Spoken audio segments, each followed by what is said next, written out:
A paz do Senhor a todos os nossos irmãos, a paz do Senhor a todas as famílias que estão conosco a partir de agora nos nossos grupos de crescimento e de discipulado. Essa paz incrível que excede todo o entendimento, essa paz a respeito da qual o nosso Salvador disse: deixo-vos a paz, a minha paz eu vos dou.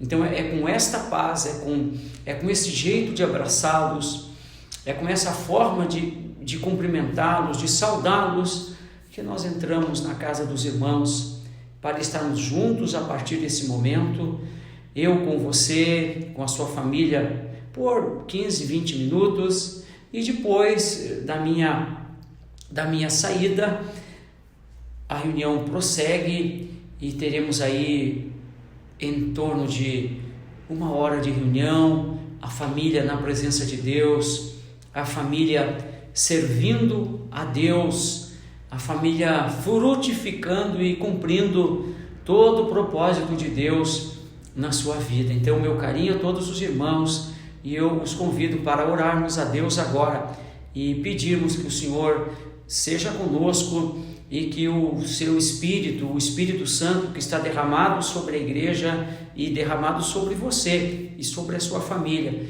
ele possa se mover em todos nós, no nome do Senhor Jesus. Oremos. Nosso Deus e nosso Pai, em nome de Jesus, o teu amado Filho, o nosso Senhor e Salvador, nós chegamos na tua presença mais uma vez nesse dia. E nós queremos agora, entrando em cada casa, entrando em cada lar, estando junto a cada família, nós queremos glorificar o nome do Pai, o nome do Filho e o nome do Espírito Santo de Deus. E adoramos ao Senhor, dizendo que o nosso Deus é um Deus que tudo pode, falando da santidade de Deus, dizendo que o nosso Deus é misericordioso, é amoroso.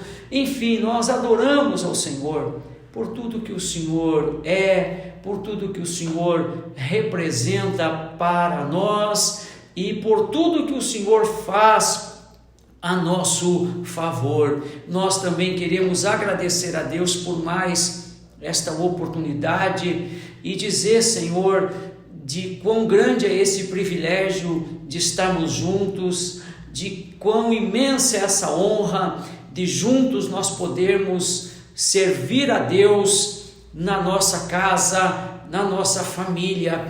Obrigado pelos irmãos, obrigado pelos lares, pelas famílias, por cada pessoa que está conosco agora, por cada pessoa que interrompe as suas atividades e escolhe a melhor parte. E a Bíblia nos ensina, Senhor, que quando nós escolhemos a melhor parte, essa não nos será tirada. Adoramos ao Senhor, agradecemos ao Senhor e clamamos ao Senhor. Clama a mim, Senhor, tu mesmo estabeleceu, e eu te responderei e te anunciarei coisas grandes e firmes que tu não sabes, que tu não conheces. Clamamos a ti, Senhor, e pedimos: abençoa esta casa, abençoa esta família, que as ferramentas contrárias sejam desmanchadas, desfeitas pelo Senhor, que o mal retroceda de sobre esta casa, que o mal retroceda contra esta família, em nome do Senhor Jesus. Meu Deus, que a tua bênção seja sobre cada casa, que a tua bênção seja sobre cada família, o mal sucumba, o mal pereça e a vontade de Deus se estabeleça nesta família.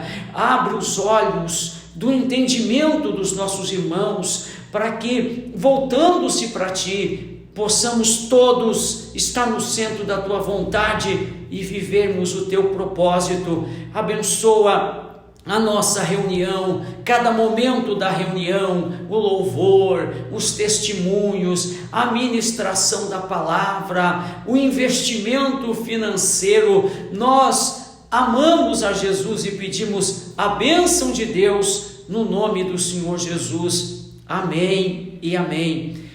E damos graças a Deus novamente, damos graças a Deus mais uma vez por estarmos com você de novo, por estarmos no recesso da sua casa, junto com a sua família, e já estamos no mês de novembro, e hoje já são 10 de novembro, essa quarta-feira já chegamos aí ao 10º dia do mês de novembro, e daqui a pouco já é a ceia de dezembro, e daqui a pouco já é o final do ano, a grande ceia da virada que teremos, não sabemos ainda como, mas teremos, e já chegam as 12 noites de clamor, e 2020 já vai acabar, e esse ano foi o ano de uma jornada com Jesus, e Jesus está com a gente, vai estar conosco, com você, até o último dia de 2020, cuidando de nós, cuidando da nossa família, cuidando da igreja.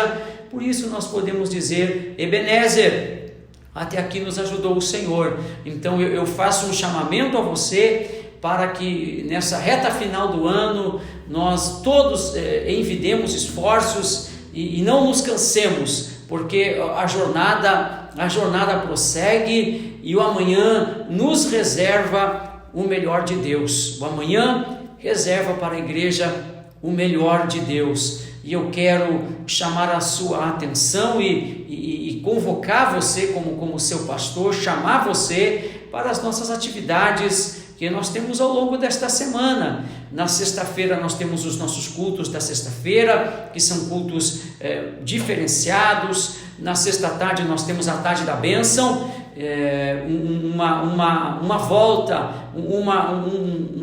uma recuperação, e mais do que uma recuperação, nós estamos revivendo, resgatando um tempo lindo da denominação, que foram as tardes da bênção. Eram grandes cultos em toda a nação, ainda na época do nosso saudoso missionário Manuel de Melo. Então a tarde da bênção às 15 horas em todas as nossas igrejas na sexta-feira, e à noite às 19 horas, a noite da cura divina e da libertação. Eu chamo você para os cultos da sexta-feira, mas eu também chamo você para o culto dos jovens, a Jubrac da igreja, os adolescentes da igreja no sábado, e chamo você para os 2 cultos de domingo. Domingo são cultos muito diferenciados, são cultos de uma ministração, de um ensino para fortalecimento da nossa vida. O culto de domingo, para todo crente que quer crescer, que quer frutificar, que quer solidez na palavra, é um culto que todo crente que tem esse desejo não pode faltar. Se você quer crescer em Deus, se você quer crescer no propósito de Deus para a sua vida, se você quer acrescentar sua fé, se você quer solidificar, fortalecer, domingo são cultos que você realmente não pode perder, às 10 da manhã e às 19 horas. Reserve o seu lugar e esteja conosco nos cultos do próximo domingo. Também eu quero me valer desse momento, e já nós vamos à ministração da palavra, para lembrar você do protocolo das nossas reuniões, do protocolo, como ocorre o nosso grupo de crescimento e de discipulado, os nossos pequenos grupos.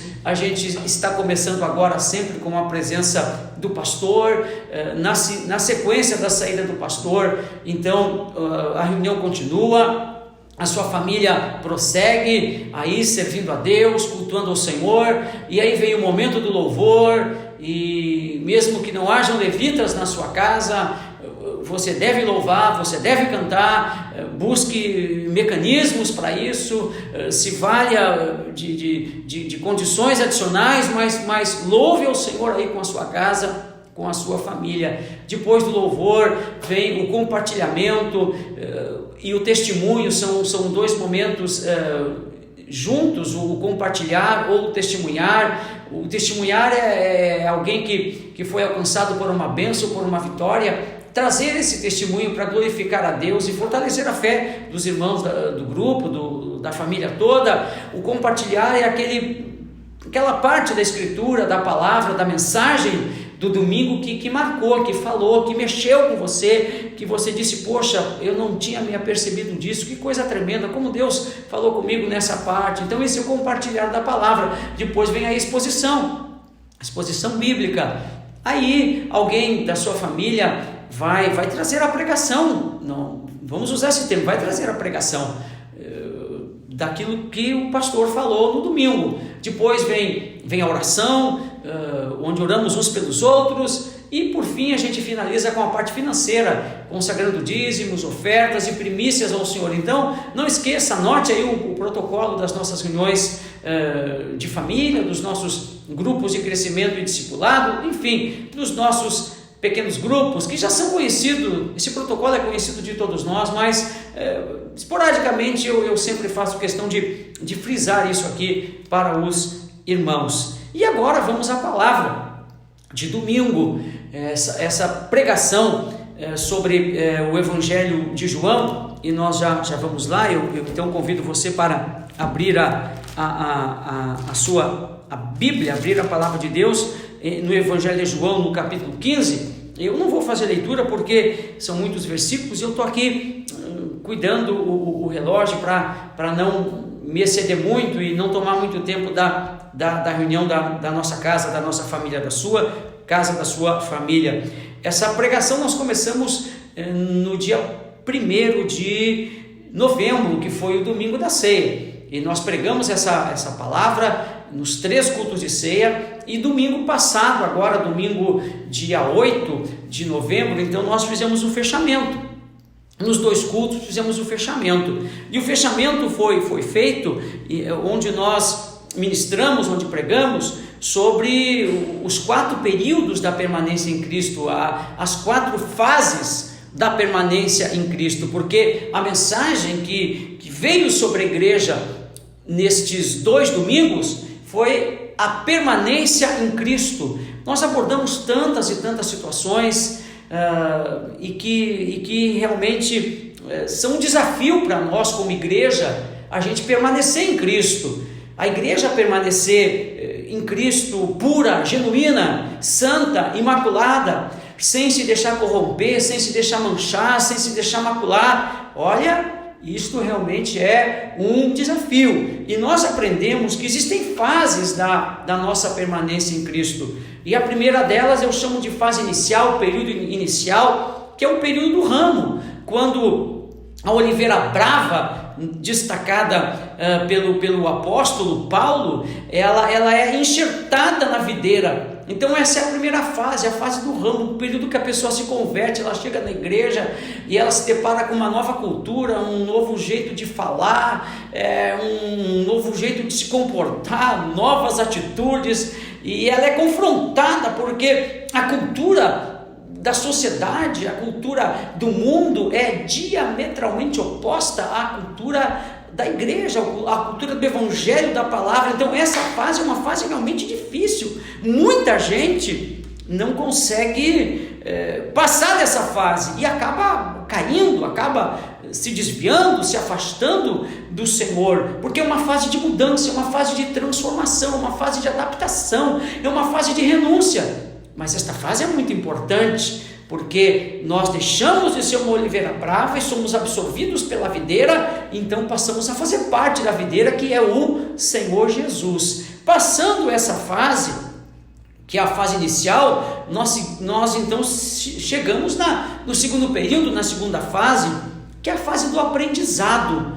Nós já fazemos parte da videira e agora essas questões todas já estão sanadas para nós, resolvidas, e a gente entra na fase do aprendizado.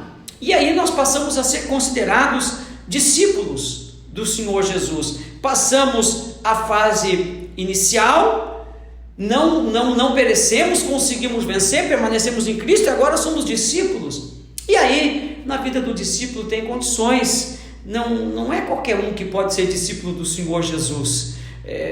Para ser um discípulo, e Jesus, ele foi essa ordem que ele deu para a igreja: ide por todo o mundo e fazei discípulos de todas as nações. Então, ser um discípulo de Cristo deve ser a busca, deve ser o objetivo, isso deve ser almejado por cada crente. Só que para ser discípulo, o discípulo tem responsabilidades que nós ministramos no domingo e também tem condições para ser discípulo. O discípulo precisa permanecer na palavra. Na vida do discípulo, Jesus tem que ser prioridade absoluta, Jesus tem que estar lá em cima, no topo da lista de prioridades. O discípulo não pode abandonar a cruz, o discípulo tem que amar a todos indistintamente. E aí a gente já percebe que tanto pelas responsabilidades quanto pelas condições para ser discípulos, muitos discípulos dos nossos dias, muitos discípulos da modernidade são totalmente desbancados dessa condição.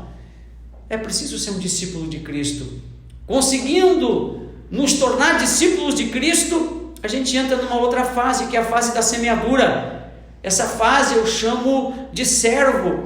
É o momento que nós entendemos o real sentido da palavra servo. Não somos mais apenas um aluno, um discípulo que estamos aprendendo, já nos tornamos escravos do Senhor. O Senhor reina completamente sobre nós.